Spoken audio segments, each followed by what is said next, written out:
itu nanti pada saat kita melakukan jenis-jenis tes yang lain, yang ini kita harus lebih berhati-hati karena di situ memang ada khilafiyah. Kalau yang ini tidak ada khilafiyah ya, setahu saya bahwa vaksinasi COVID-19 itu tidak membatalkan puasa, itu tidak ada khilafiyah. Yang ada khilafiyah itu adalah tes rapid antigen atau tes rapid antibody yang itu ada pengambilan sampel darah di ujung jari, pakai semacam jarum, kita ambil sampel darahnya. Nah itu ada khilafiyahnya. Nah ini yang kita harus berhati-hati ya, sebisa mungkin kita kalau bisa ya malam hari ya, karena ini adalah khilafiyah ya. Tapi kalau tidak ya, kalau menurut pendapat yang rojih, menurut saya itu tidak batal. Nah, khilafiyahnya seperti apa? Khilafiyahnya begini, karena hukum tes rapid antigen atau tes rapid antibody yang itu ada pengambilan sampel darahnya, itu pertanyaannya apakah membatalkan puasa? Itu rujukan dalilnya itu adalah bekam atau al-hijamah. Nah, berbekam itu kan mengeluarkan darah kan dari tubuh. Jadi para ulama itu dalam persoalan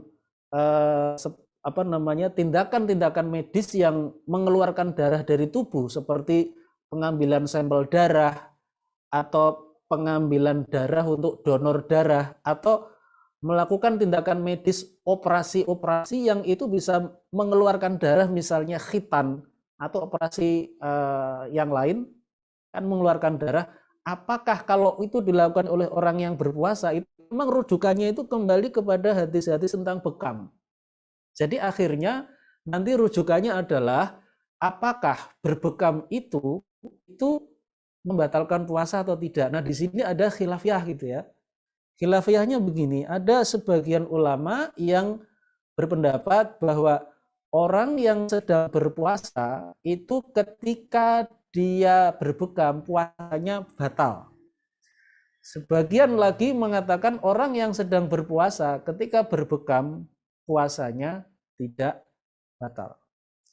Jadi itu ada hadisnya masing-masing. Pendapat yang pertama itu mendasarkan pada sebuah hadis.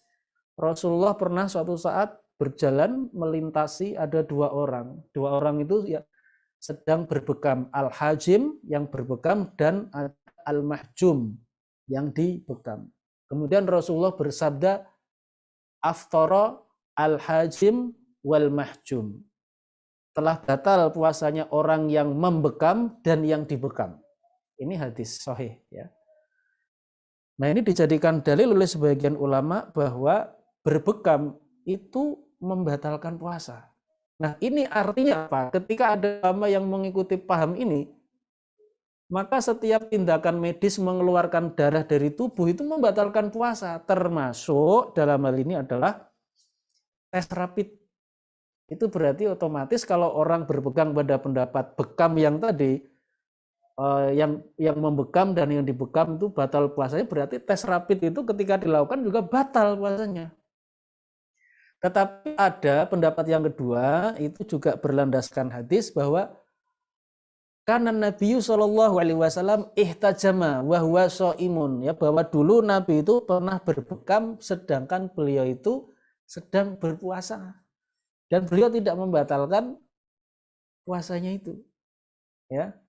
Nah, ini di dalam kajian yang saya lakukan ada di kitab Al-Jami' li Ahkamis Syam yang ditulis oleh Syekh Uwaidah. Beliau mengatakan ini terjadi nasikh dan mansukh. Jadi hadis yang awal itu adalah hadis yang tadi, ketika Nabi melihat ada yang si pembekam dan yang dibekam, Nabi mengatakan aftara al-hajim wal mahjum, telah batal puasanya orang yang membekam dan yang dibekam. Tapi kemudian belakangan Nabi sendiri berbekam.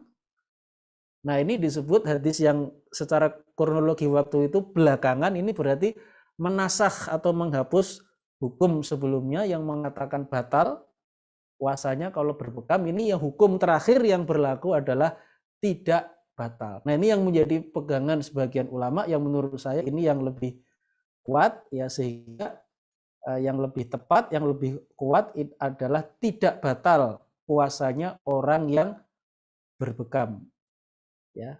Nah, kalau berbekam itu tidak membatalkan puasa, berarti kalau ini diterapkan untuk tes rapid tadi yang di situ ada pengambilan sampel darah ya, berarti itu tidak batal puasanya ya, sama halnya dengan bekam, karena berbekam itu menurut dalil yang paling kuat itu adalah tidak batal puasanya.